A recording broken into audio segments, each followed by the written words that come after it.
dulu kan jadi dosen di STT Bandung. Jadi kami itu tiap-tiap kali mau menerima mahasiswa baru, kami mengadakan yang namanya wawancara. Ya. Nah, tujuan daripada wawancara itu adalah supaya kami mendapatkan calon mahasiswa yang punya jiwa yang sehat. Karena kami tahu, saudara, nanti mahasiswa teologi ini begitu mereka keluar dari seminari, mereka akan jadi pendeta. Jadi saudara-saudara menjadi pemimpin umat Tuhan. Itu sebabnya di dalam pertanyaan-pertanyaan kami itu selalu kami bertanya, kadang-kala menjebak. Saya yang paling vokal waktu tanya mahasiswa, ya. Waktu di STT Bandung, saya vokal sekali bertanya. Saya pernah bertanya begitu kepada calon hamba Tuhan itu. Pertama, ya. Nanti kamu kuliah biayanya dari mana? Kalau ada yang bilang, oh nggak usah khawatir, Tuhan menyediakan. Kamu nggak ada persiapan, nggak ada. Nah, itu bermasalah sedikit, ya. Kemudian yang paling sering saya bertanya adalah, coba kamu kasih tahu kelemahan kamu apa? Ya saudara, jangan tanya yang manis, ya. Kamu kasih tahu dulu kelemahan kamu apa. Umumnya saya mendapatkan jawaban-jawaban dari calon-calon mahasiswa itu adalah, saya orangnya emosional, tensi tinggi, gampang marah. Oke. Lalu saya tanya, apa yang akan kamu lakukan kalau kamu marah? Ya kan? Benar nggak? Kalau kamu marah ngapain? Ya, jujur aja. Saya jarang mendapat jawaban yang jujur dari mahasiswa. Ada yang menjawab, kalau saya marah, saya berdoa. Munafik. Kita tahu, tapi kita tidak menghakimi dia. Ya, ada yang bilang, kalau saya marah, saya diam saja. Oke, sedikit masuk akal. Ya, belum pernah saya dapat jawaban, kalau saya marah, saya banting-banting barang. Belum ada. Tapi apakah memang ada mahasiswa yang seperti itu? Ada aja. Kalau waktu ditanya, dia akan menjawab yang terbaik, betul nggak? Ya, dia nggak akan bilang, ya, kalau saya marah saya tendang kucing, saya tendang anjing, saya pukul orang lain, saya marah sekali gini, nggak ada, munafik. Tapi saudara, ujian yang lebih tajam dari wawancara adalah tes kejiwaan, tes kepribadian namanya. Memang nggak gampang ya, kalau kita mau terima orang untuk dididik jadi hamba Tuhan. Kita nggak mau kejiwaannya aneh gitu loh. Saya waktu itu kan ikut tes juga, waktu mau kuliah S2 di Malang saat. Dia kasih satu bundel, satu clipping, satu seperti buku tebal. Lu isi semua. Waktu itu saya tes masuk saat itu dari jam 10 pagi ikut tes, siang dikasih makan siang, lalu sampai jam 10 malam baru selesai. Itu baru mau masuk jadi mahasiswa loh, ya. Di Seminari Alkitab Asia Tenggara saat. Nah, tes kejiwaan itu dia akan bertanya banyak sekali. Nanti di pertanyaan yang misalnya di 80, pertanyaan ke-14 dengan 85 sama. 85 sampai 130 sama. Nanti 130 sampai 300 sama. Sampai 500 pertanyaan. Jadi kalau orang yang menjawab dari yang ini, beda-beda, berarti dinyatakan kejiwaannya nggak benar. Ya. Nah saudara, memang itu menjadi bagian yang penting saudara-saudara, ya. Karena kami tahu orang-orang ini tiap kali ditamatkan dari seminari, mereka akan datang ke gereja sebagai guru Injil, sebagai pendeta, sebagai pemimpin. Kalau jiwanya tidak sehat, ya, bagaimana Tuhan bisa pakai dia dengan baik? Kalau dia tidak sanggup membedakan tangan kanan dengan tangan kiri, bagaimana Tuhan bisa pakai dia? Bagaimana gereja bisa diberkati? Ini yang harus terjadi. Karena di gereja Tuhan itu perlu ada yang namanya kesucian Tuhan. Di gereja Tuhan itu perlu ada yang namanya keadilan Tuhan. Di gereja Tuhan itu juga perlu ada yang namanya belas kasihan. Kita tidak menghakimi orang yang bersalah, tapi kita tidak setuju dengan kesalahannya. Itu sebabnya gereja tidak gampang dipimpin. Makanya kami begitu, ya. Tanya dengan keras. Itu pun kecolongannya banyak sekali. Ya, jadi saudara yang dikasihi Tuhan, hanya orang yang jiwanya sehat yang Tuhan bisa pakai dengan luar biasa. Amin. Hari ini kita akan melihat seorang Yusuf. Yusuf itu seorang pria sejati yang jiwanya sangat-sangat sehat. Setelah Musa itu the great leader in the Bible, the great leader in the history. Pemimpin besar dalam sejarah yang dinyatakan oleh Alkitab, Musa. Tapi orang kedua setelah Musa adalah Yusuf. Yusuf ini orang yang luar biasa. Seorang yang jiwanya sehat, punya pengertian yang sangat baik. Dan saudara yang dikasihi Tuhan, walaupun orang itu jiwanya sehat, walaupun itu orang yang sangat baik, selama kita pijak kaki di bumi ini, kita akan mengalami yang namanya pergumulan demi pergumulan. Tidak ada hidup yang seperti jalan tol. Di jalan tol pun yang karena tidak ada hambatan terjadi kecelakaan. Karena tidak ada hambatan. Hidup ini penuh percobaan. Hidup ini penuh tantangan. Hidup di dunia ini penuh godaan. Tapi persoalannya adalah saudara tahu siapa saudara? Inilah Yusuf, saudara-saudara. Jadi saudara, ini orang yang paling hebat. Ya. Dan orang hebat ini juga mengalami pergumulan. Pergumulan pertama adalah saudara, dari cerita yang terjadi, kita lihat, kita baca tadi, Yusuf merasa dikhianati oleh orang yang dicintainya. Ya. Yusuf merasa dia ditipu oleh Maria.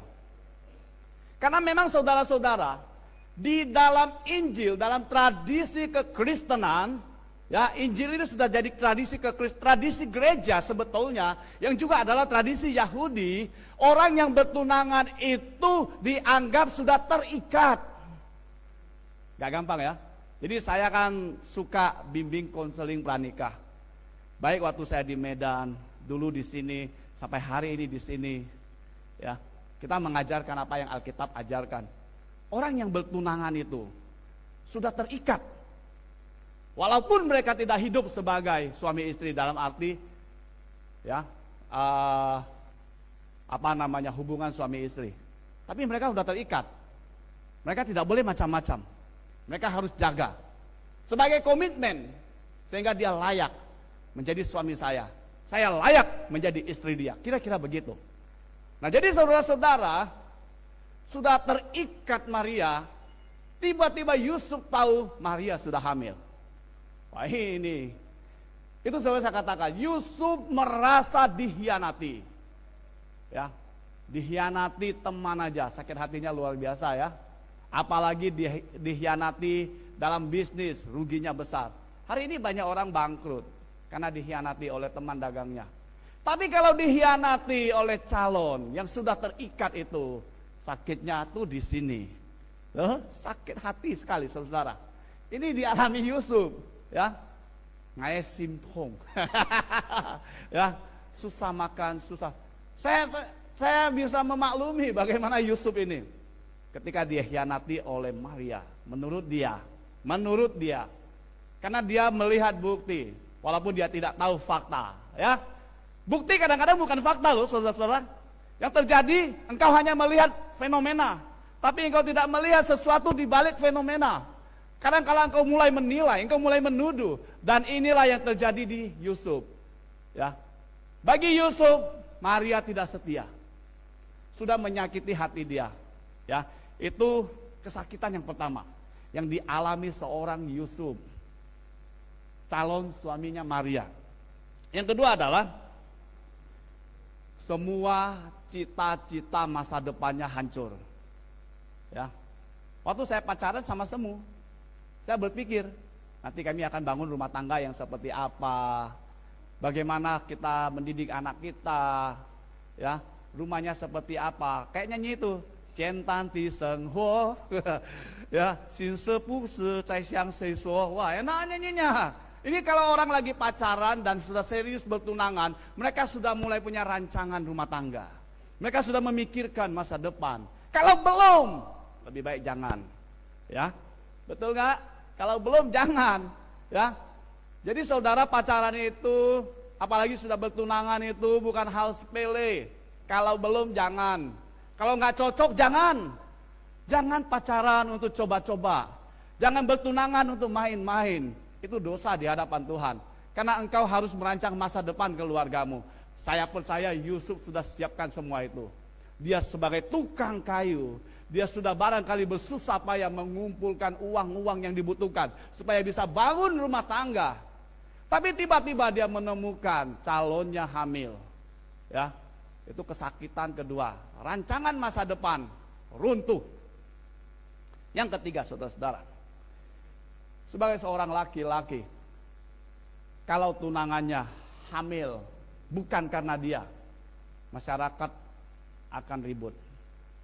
Saudara, kadangkala ya, untuk menahan gosip lebih sulit daripada menahan air tsunami. Betul kan? Walaupun air tsunami aja nggak bisa ditahan, betul nggak? Tapi gosip lebih susah ditahan. Masyarakat itu seperti takdir. Takdir itu memang kejam, ya. Takdir memang kejam. Masyarakat lebih kejam, saudara. Satu kesalahan saudara dilihat oleh orang lain. Orang nggak mau tahu kenapa itu terjadi, lalu disebarkan kemana-mana. Makanya saudara, kalau di gereja, I'm sorry, kalau saya ketemu ada rekan-rekan saya yang suka gosip sana sini, saya nyatakan tidak layak jadi majelis. Kalau hamba Tuhan kayak gitu, kita akan tegur. Kalau nggak bisa ditegur, direkomendasikan kepada KPLPJ untuk dikeluarkan. Setelah itu ke BPLPJ. Kenapa? Gosip itu sangat menyakiti orang lain. Itu bisa membunuh karakter, betul nggak? Ya, Yusuf sangat malu sekali dengan lingkungannya. Karena tiba-tiba dia tahu tunangannya hamil. Tapi Yusuf jiwanya sehat, hatinya penuh cinta kasih, fleksibel sekali. Saya sampai hari ini mau belajar seperti Yusuf. Saya mau belajar supaya makin dilihat semu, makin romantis. Ya, makin fleksibel. Jadi saudara, ada lagu itu, Yung Sin Liang Ku. Wah, pernah dengar gak lagunya ya? Artinya jangan bicara siapa lebih mencintai, kayak gitu kan? Kalau saya nyanyi nanti dituduh karaoke lagi di gereja ya. Ya, kalau mau nyanyi di luar sana ya. Jadi saudara, dia mengatakan, ya tidak peduli siapa lebih cinta siapa. Itu isi lagunya. Nah, ini Yusuf luar biasa. Dia mengalami 3 tekanan yang sangat dalam batinnya. Ya. Tapi saudara-saudara, Alkitab mengatakan kepada kita, bagaimana dia meresponi tekanan itu. Itu sebabnya Tuhan pakai dia. Yang pertama, saudara-saudara, ketika cobaan besar itu datang dan dia belum mengerti apa-apa, dia hanya tahu yang dia lihat, maka dia menanggungnya di dalam dirinya. Di dunia ini banyak sekali orang-orang hebat. Dia disakiti, dia dituduh, dia macam-macam, dia diam aja. Dia menanggung di dalam dirinya. Waktu Yesus di atas kayu salib, dia sama sekali tidak mengumpat, manusia laknat, manusia berdosa, pantas kalian dihukum mati. No. Yesus bilang apa? Bapa, ampuni mereka, karena mereka melakukan yang mereka tidak tahu. Yusuf, saya percaya luar biasa. Dia tidak, ya, langsung impulsif namanya, meledak. Saya nggak seperti Yusuf, tapi saya harus belajar seperti Yusuf. Dia tanggung di dalam dirinya sendiri. Saya melihat memang ada satu keunikan Tuhan. Orang yang Tuhan pakai. Maria juga sama. Maria tidak bela diri. Dia tidak cari alasan. Dia tidak bicara apa yang dia tahu. Tapi Maria menyimpan semua dalam hatinya.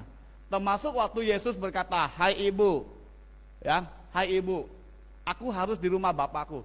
Kalau kita ibunya, hai anak kurang ajar, lu masih kecil, lu ngomong gitu sama gua. Dia tahu siapa Yesus. Dia simpan di dalam dirinya. Tuhan pakai orang yang bisa menanggung sakit. Tuhan pakai luar biasa. Orang yang disentuh sedikit sudah teriak, Tuhan tidak akan pakai. Karena dia akan buat kacau gereja Tuhan, dia akan buat kacau komunitas Tuhan, dia akan buat kacau nama Tuhan. Nah, Yusuf dia tanggung di dalam dirinya sendiri. Saya ngaku, saya nggak seperti Yusuf. tapi saya mau belajar seperti Yusuf. Maukah saudara? Mudah-mudahan semua mau. Kalau semua mau, di luar sana metodis namanya harum semerbak, luar biasa. Karena semua orang bisa menanggung sakit untuk kebaikan orang lain. Yang kedua, saudara-saudara, ya,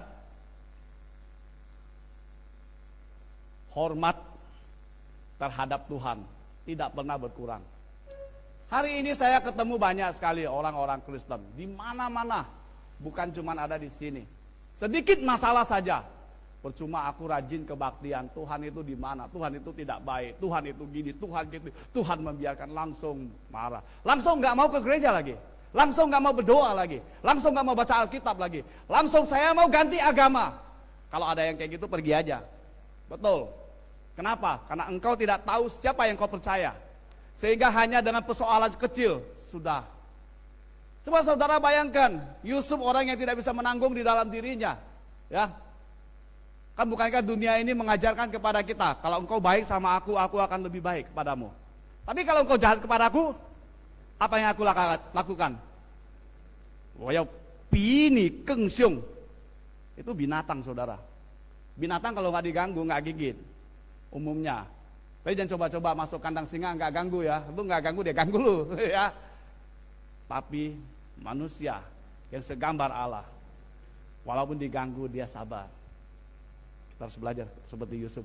Coba Yusuf tidak punya jiwa yang sehat, bagaimana Tuhan pakai dia? Dia akan balas dendam Maria. Maria sudah menyakiti dia, Maria sudah mengkhianati dia. Menurut dia akan sebarkan opini di mana-mana. Dan Yusuf berhak menyeret Maria, membawa ke depan imam dan meminta mereka merajam dia sampai mati.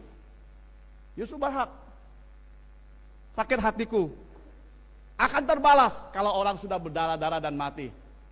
Itu bukan anak Tuhan. Itu bukan Yusuf. Ya.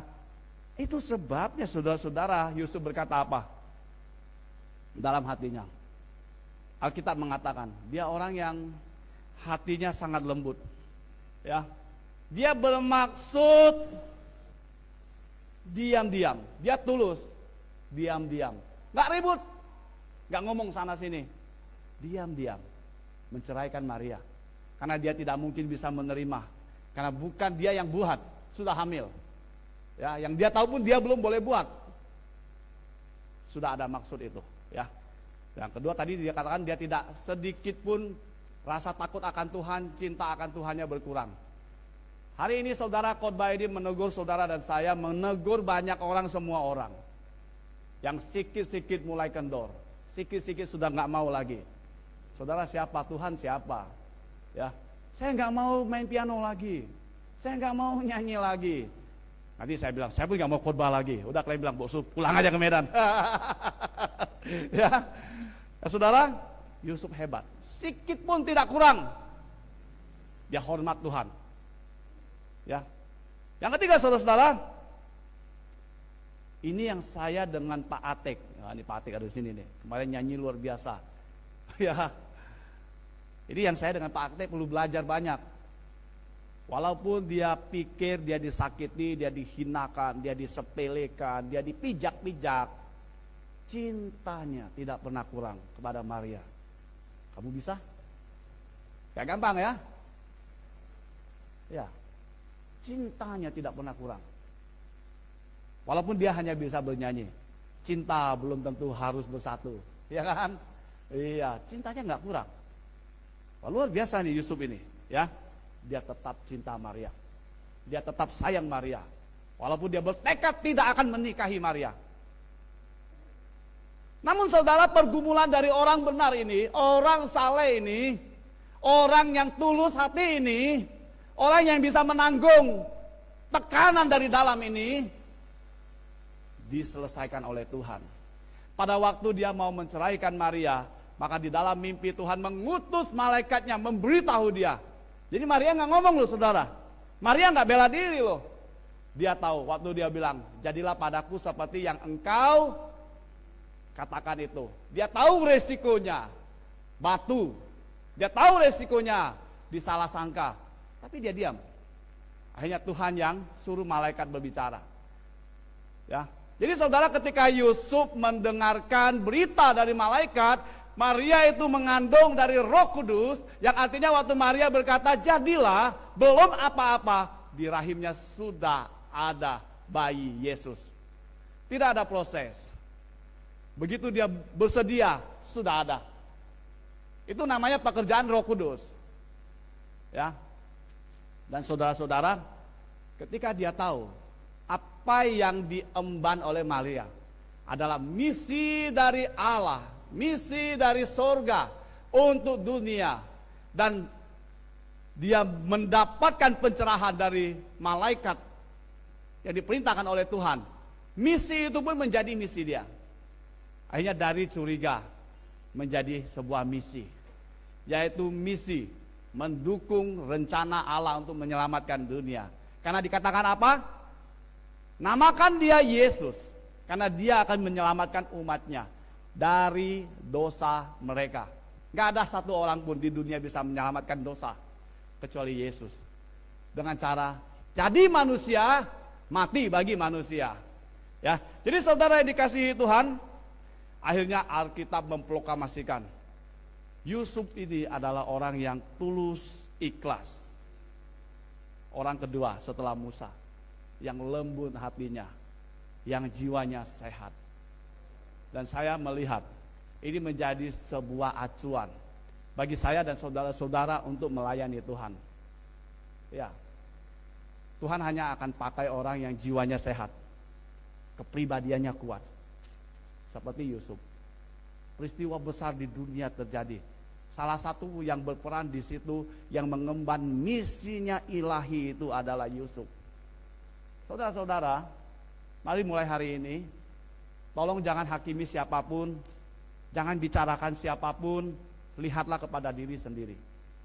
Belajarlah seperti Yusuf, punya hati yang tulus ikhlas, tidak impulsif, terlalu cepat menghakimi, terlalu cepat ingin menyakiti dan membalas, tapi mencoba menahan itu.